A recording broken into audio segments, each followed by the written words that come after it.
Senadores, senhoras senadoras, primeiro queria registrar aqui o baixo comparecimento a essa reunião de hoje, um tema tão relevante, tão importante, tão complexo. Parece que houve ontem um grande comparecimento porque se tratava da escolha dos componentes da mesa diretora e também do relator. Segundo, eu quero registrar aqui o meu repúdio à figura do vice-presidente da República, que, praticamente desconsiderando que nós estamos num processo de discussão, votação, debate sobre o impeachment, anda de forma aberta, montando governos, escolhendo ministros. Aliás, já escolheu um e já derrubou um, que o ministro andou falando bobagens por aí, e tratando esse Congresso Nacional como se fosse um órgão de homologação. Ele já se sente presidente da República. É bom lembrar a ele um episódio em que Jânio Quadros, na disputa da Prefeitura de São Paulo, no dia da sua posse, limpou a cadeira dizendo que nádegas indevidas haviam se sentado àquela cadeira. Era alguém que tinha certeza de que ganharia as eleições e terminou perdendo. Não foi então, Fernando Henrique, não, senhor? Foi Fernando Henrique Cardoso que sentou. Mas Vossa Excelência disse Jânio Quadros. Não, Jânio Quadros foi quem disse que nádegas indevidas haviam se sentado ali.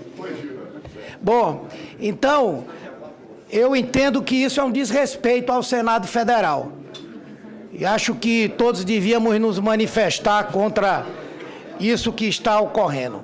Segundo, nós estamos vivendo um processo aqui que é de uma absoluta e total injustiça com uma mulher decente, com uma mulher honesta e com uma mulher que procurou governar absolutamente dentro da legislação e assim tem feito.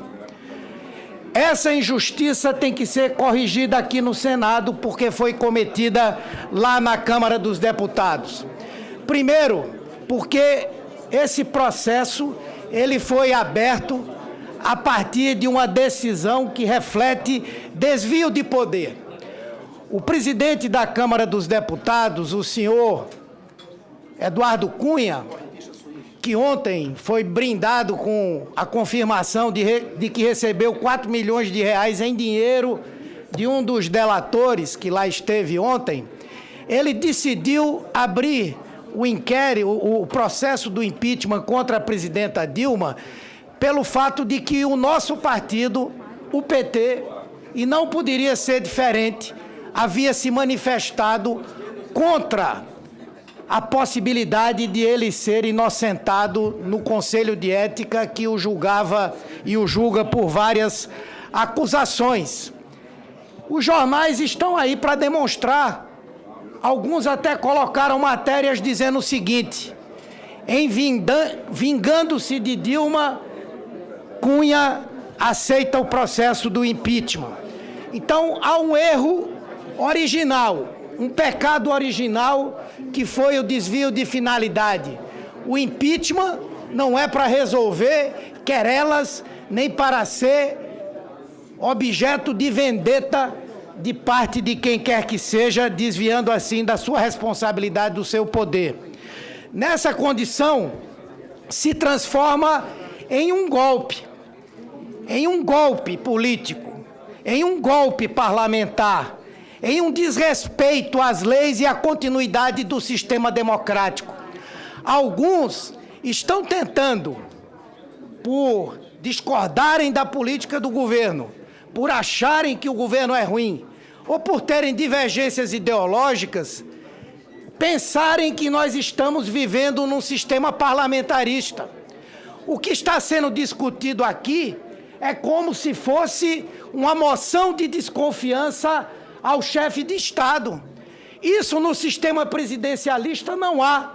No sistema parlamentarista, o parlamento pode aprovar uma moção de desconfiança, o primeiro-ministro cai, tenta-se criar um novo governo a partir da posição do chefe de Estado, e se isso não acontece, convocam-se novas eleições.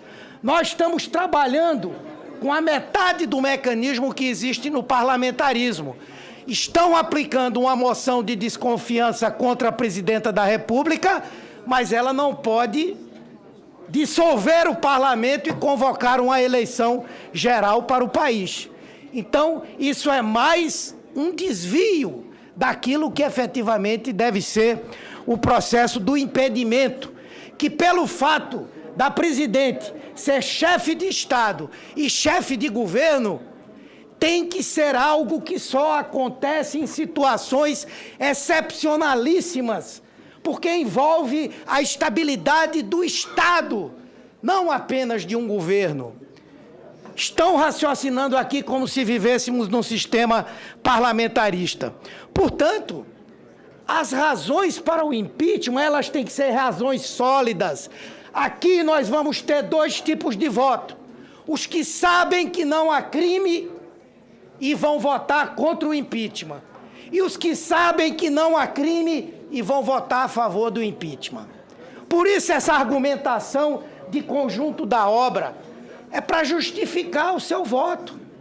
Porque dentro do que está sendo analisado aqui, não há qualquer tipo de crime que possa ser colocado como tal. O governo não quebrou a sua meta de superávit primário, até porque a meta foi mudada por esse Congresso. O governo não realizou, não editou créditos suplementares sem autorização das leis orçamentárias e da lei de diretrizes orçamentárias. E ainda que o fizesse, para um crime de responsabilidade, seria necessário que houvesse dolo, que a presidenta tivesse a intenção de desrespeitar as leis orçamentárias do nosso país. Portanto, efetivamente, não há crime aqui cometido. Nós aqui vamos ficar rodando para encontrar razões que justifiquem isso que está sendo proposto e colocado e que foi resultado de lá, daquela decisão na Câmara. Mas o mais grave, sabe o que nós estamos fazendo aqui? Suponha que alguém, há 15 anos atrás, acendesse um cigarro dentro de um aeroporto. Anos depois, editou-se uma lei que é proibido fumar em vários lugares, inclusive em aeroporto. Sabe o que é que nós estamos fazendo? Estamos pegando aquele que fumou antes da lei e procurando incriminá-lo, porque a lei vem de depois. As contas de 2015 sequer foram analisadas. Vou concluir. Nem pelo TCU, quanto mais pelo Congresso Nacional, que é quem faz a análise final. Obrigado, senador. Por isso que eu digo, quem vai votar, vote consciente de que, apesar de não haver crime, estará votando para tirar uma presidente legitimamente eleita. Muito obrigado, senhora presidente. Muito obrigada, senador.